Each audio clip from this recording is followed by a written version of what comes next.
პროგრესი, ევოლუცია, ახალი ტექნოლოგიები, რომლის გარეშე უკვე წარმოუდგენელია ჩვენი ყოველდღიურობა. რა სიახლეს გვთავაზობენ მსოფლიოში აღიარებული ციფრული ტექნიკის წარმოებელი ფირმები. ყველაზე უახლესი ინფორმაცია და ცნობილი ბრენდების უცნობი ისტორიები. შენი ყოველდღიური მეგზური უხილავ ციფრულ სამყაროში. გადაცემა ტერაბაიტი. ზაზა ჭიტანავასთან ერთად. რადიო იმედზე. მოგესალმებით, პირდაპირ ეთერში გადაცემა ტერაბაიტი, ჟურნალისტი ზაზა ჭიტანავა გახლავართ. დღეს ჩვენ ვისაუბრებთ ახალგაზრდა ქართულ მეცნიერთან, კიბერმეცნიერთან, შეგვიძლია ასე ვთქვათ, ირაკლი ქარდავა, რომელიც სოხუმის სახელმწიფო უნივერსიტეტში იკითხულობს ლექციებს. მის ანგარიშზე ერთი საინტერესო კიბერპროგრამა, რომელიც ქართული ტექსტის აუდიო შემდგენელია, ანუ საუბრობთ და ყოველგვარი კლავიატურაზე ტექსტის აკრიფის გარეშე ესხმოვანი სიგნალი გარდაიქმნება ციფრულ ფორმატში, ტექსტუალურ რეჟიმში.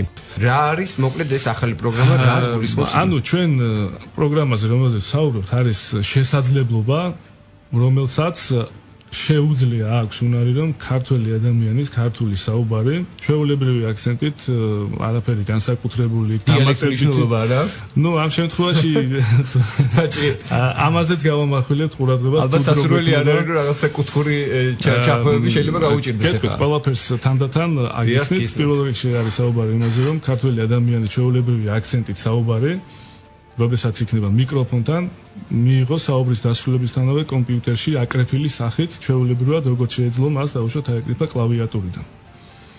ანუ ამას ქვია speech recognizer-ი და ეს შესაძლებლობა რომელიც მე გავაკეთე ქართულისთვის ბუნებრივია დავარქვი მას geo speech recognizer-ი. დიახ, ახლა წარმოვიდგინოთ აი აქცენტი რაც ბრძანეთ თქვენ არის სოფლიოში აქცენტების პრობლემა აქვს ინგლისურ ენას რამოდენიმე მე ვნახე დაახლოებით 30 განსხვავებული აქცენტი აქვს და რაც შეეხება speech recognizer-ებს ამ speech recognizer-ებს ეს აქცენტის პრობლემა აქვს გადაულახავი რაღაც დონეზე არის თითქოს სრულყოფილი მაგრამ ეს პრობლემა დგას მწვავედ ამ სფეროში და ინგლისური ენისთვის სრულყოფილი აკუსტიკური მოდელი რომ შეიქმნას რომელიც 30-ვე აქცენტს გამოიცნობს დაახლოებით 30-ვე აკუსტიკური მოდელი უნდა შეიქმნას ცალ-ცალკე. ეს რამხელა სამუშაოა. რა თქმა უნდა, რამხელა სამუშაოა, დროსთან არის დაკავშირებული და ნუ ძალიან ბევრ ფინანსურ რესურსებთან. აი ამ ჩვენი მიდგომის რეალიზაციის შემთხვევაში ჩავთვალოთ რომ სოფლიოს ექნება შესაძლებლობა რომ 30 იქნება თუ 70 სხვადასხვა განსხვავებული აქცენტი გულისხმობ ისევ ერთი და იგივე ფონეტიკური შემადგენლობის სიტყვის სხვადასხვა გაჟღერებით აი ეს პრობლემა მოიხსნება და 30 აქცენტი შეიძლება ერთი აკუსტიკური მოდელით იქნეს გადაწყვეტილი. გამოდის რომ ამ საქმის გაკეთებისას თქვენ შექმნით კიდე ერთი პროდუქტი, რომელიც უნდა წარუდგინოთ ახლა თქვენ კოლეგებს. მოვახდინოთ ამ შესაძლებლობის პრაქტიკაში გამოყენება სოფლიოს სხვადასხვა ენებისთვის და ბუნებრივია ჩვენი ენისთვის.